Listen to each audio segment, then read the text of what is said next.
Un enfant de 12 ans fait un rêve si puissant qu'il terrorise ses propres frères et déclenche une série d'événements qui changeront le destin de 3 civilisations.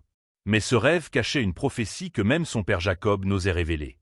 Cette histoire nous montre comment fonctionne le destin divin, comment une vision d'enfance a pu changer le cours de l'histoire et comment les promesses d'Allah à ses serviteurs se réalisent. Aujourd'hui, je vais vous raconter ce rêve légendaire qui a façonné la vie du prophète Youssef et l'extraordinaire histoire qui s'en est suivie. Première partie. La vision divine née en Terre Sainte.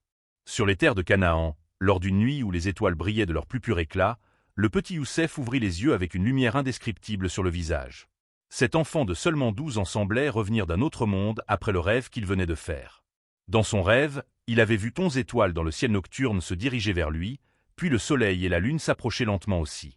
Mais le moment le plus surprenant fut quand tous ces corps célestes s'inclinèrent devant lui et se prosternèrent. Youssef sentait que ce rêve avait quelque chose qui dépassait l'ordinaire. Il y avait une excitation étrange dans son cœur et une certitude inexplicable dans son esprit. Ce n'était pas seulement un rêve, c'était un message venant de son futur. Quand le matin arriva, le petit Youssef courut avec excitation vers son père, le prophète Jacob. Quand Jacob vit cette lumière spéciale sur le visage de son fils, il comprit que quelque chose d'important s'était passé. « Papa, » dit Youssef, les yeux brillants. « Cette nuit j'ai fait un rêve très étrange. 11 étoiles, le soleil et la lune se prosternaient devant moi. » Le visage de Jacob changea soudainement. À cet instant, il comprit que son fils n'avait pas fait un rêve ordinaire. C'était une vision venant d'Allah. Mais c'était aussi l'annonce de grands dangers. Deuxième partie. Les pressentiments du père et le danger caché. Le prophète Jacob, avec sa profonde expérience, avait saisi le sens de ce rêve. Les 11 étoiles représentaient les 11 frères de Youssef. Le soleil symbolisait le père et la lune la mère. Ce rêve montrait que Youssef atteindrait un jour une grande position et que sa famille lui serait soumise. Mais Jacob voyait aussi les graines de jalousie entre les frères. Youssef était déjà la prunelle des yeux de son père. Si ce rêve parvenait aux oreilles des frères, la jalousie pourrait se transformer en grande catastrophe. Jacob, tenant les mains de son fils, l'avertit d'une voix sérieuse. « Ô mon fils, ne raconte pas ce rêve à tes frères, car il pourrait te tendre un piège. Satan est l'ennemi déclaré de l'homme. » Cet avertissement fut la première ombre qui tomba sur le monde innocent de Youssef. Mais l'enfant ne pouvait pas encore saisir la profondeur des ténèbres dans le cœur de ses frères. Jacob continua à réfléchir sur ce rêve en lui-même. Il était évident qu'Allah avait choisi Youssef. Mais cette élection ne signifiait pas un chemin facile. On accédait aux grandes positions après de grandes épreuves. Troisième partie. Le feu jaloux entre les frères. Youssef, malgré l'avertissement de son père, sous l'effet de son cœur d'enfant innocent, raconta aussi ce rêve à ses frères. Cette erreur devint le plus grand tournant de sa vie. Les 10 frères, quand ils entendirent ce rêve de Youssef, virent la flamme de jalousie en eux s'enflammer complètement. Ils étaient déjà contrariés par l'amour spécial que leur père portait à Youssef. Maintenant, ce rêve annonçait aussi que Youssef serait supérieur à eux. « Pour qui se prend cet enfant » grommelait-il entre eux. « Nous allons nous prosterner devant lui.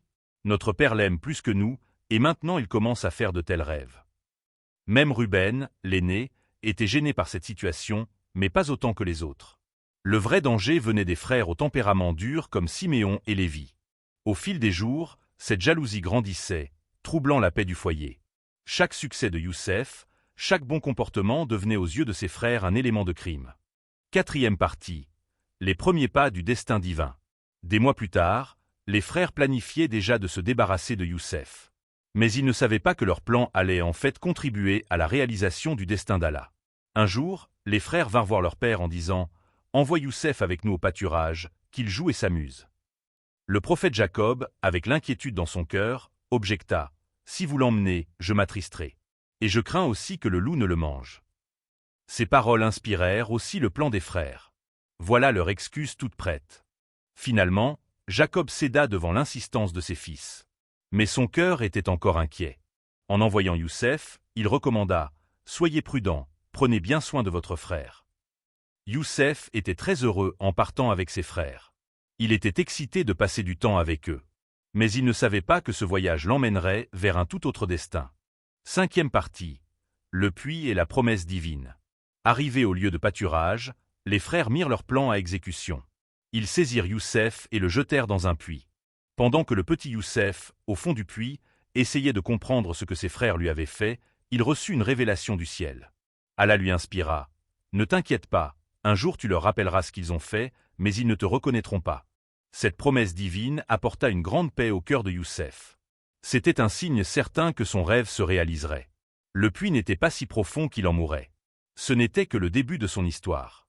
Les frères, en rentrant à la maison, dirent à leur père en pleurant « Le loup a mangé Youssef ». Comme preuve, ils montrèrent la tunique ensanglantée qu'ils avaient préparée à l'avance. Mais le prophète Jacob comprit immédiatement ce mensonge. « Quel loup étrange, il n'a pas déchiré la tunique », dit-il. Son cœur était brisé, mais il avait gardé sa patience envers Allah. 6e partie. La caravane est le début d'une nouvelle vie. Le lendemain, quand une caravane passa près de ce puits, ils descendirent le seau pour prendre de l'eau. Quand le seau remonta, ils virent avec étonnement qu'un bel enfant s'y accrochait. « Bonne nouvelle! Nous avons trouvé un enfant !» crièrent-ils. Ils sortirent Youssef du puits et décidèrent de l'emmener en Égypte comme une marchandise. Youssef, voyageant avec la caravane sur les routes d'Égypte, se souvenait de son rêve. Ces expériences amères étaient les parties du chemin qui le menaient à la position de son rêve. Arrivé en Égypte, Youssef fut vendu sur le marché aux esclaves. Mais Allah ne le fit pas vendre par hasard, mais à l'Aziz, l'un des hommes les plus influents d'Égypte. L'Aziz, en voyant Youssef, remarqua ses qualités qui dépassaient l'ordinaire. Il dit à sa femme, « Traite bien cet enfant, peut-être nous sera-t-il utile ou nous l'adopterons comme notre fils. » 7e partie. Grandir en Égypte et le processus de préparation. Les années passèrent. Youssef grandit dans la maison de l'Aziz, reçut une éducation. Il apprit la langue égyptienne, sa culture, sa politique. Allah lui donnait sagesse et connaissance. Chaque jour qui passait, il devenait plus mûr, plus savant, plus beau. Mais Youssef n'oublia jamais son rêve. Chaque nuit, quand il regardait le ciel, il voyait ses 11 étoiles, le soleil et la lune, et ressentait un grand espoir dans son cœur. Ces années passées dans la maison de l'Aziz le préparaient pour l'avenir. Car un jour, il gouvernerait l'Égypte. Mais pour cela, il devait d'abord passer de grandes épreuves. Quand Youssef eut 17 ans, il était devenu le jeune homme le plus beau, le plus intelligent et le plus digne de confiance d'Égypte. Mais ces vraies épreuves ne faisaient que commencer. La vision qu'il avait vue dans son rêve commençait à se réaliser pas à pas. Ce signe divin qu'il avait vu dans son enfance résonnait maintenant à chaque moment de sa vie. 8e partie. Le vrai sens du rêve. Des années plus tard, quand Youssef devint vizir d'Égypte, quand son père et ses frères se prosternèrent devant lui, il saisit le vrai sens de ce rêve d'enfance. « Mon père, » dit Youssef, les larmes aux yeux, « voici l'interprétation de mon ancien rêve. Mon Seigneur l'a rendu vrai. » Ce rêve ne montrait pas seulement l'avenir, il donnait aussi à Youssef patience, espoir et confiance en Allah. À chaque difficulté, il se souvenait de ce rêve et savait que la promesse d'Allah se réaliserait certainement. Tout le processus, des jours dans le puits jusqu'au trône d'Égypte, était la réalisation étape par étape de ce rêve d'enfance. 9e partie. Le destin de 3 civilisations. Le rêve de Youssef n'était pas seulement une histoire de réussite personnelle. Cette vision avait aussi changé le destin de 3 grandes civilisations. L'émigration des Israélites vers l'Égypte, le sauvetage de l'Égypte de 7 années de famine et la survie des peuples des terres de Canaan. Tout cela étaient les prolongements du rêve que cet enfant de 12 ans avait fait. Allah, à travers le rêve d'un enfant, avait changé le cours de l'histoire, façonné le destin de millions de personnes. 10e partie. La leçon qui durera éternellement. L'histoire de Youssef nous enseigne que chaque signe venant d'Allah repose sur une sagesse. Parfois, les difficultés que nous ne comprenons pas sont en fait des marches qui nous mènent vers de grands objectifs. Ce rêve d'enfance n'était pas seulement un rêve, mais le premier signe de l'alliance qu'Allah avait faite avec Youssef. Chaque difficulté, chaque séparation, chaque larme, tout cela étaient les marches du trône de ce rêve. Et aujourd'hui encore, chaque musulman peut voir les signes venant d'Allah dans sa propre vie. Peut-être ne faisons-nous pas de grands rêves, mais chaque inspiration qu'Allah nous donne, chaque beau sentiment est une bonne nouvelle venant de notre futur. L'histoire de Youssef est le plus bel exemple de patience et de soumission. Ce rêve ne lui a pas seulement montré son avenir, mais lui a aussi donné une foi inébranlable qu'il atteindrait cet avenir. C'est pourquoi le rêve de Youssef est devenu une vision qui a changé l'histoire. Car ce rêve ne contenait pas seulement le rêve d'un enfant, mais aussi la sagesse qu'Allah avait planifiée pour toute l'humanité.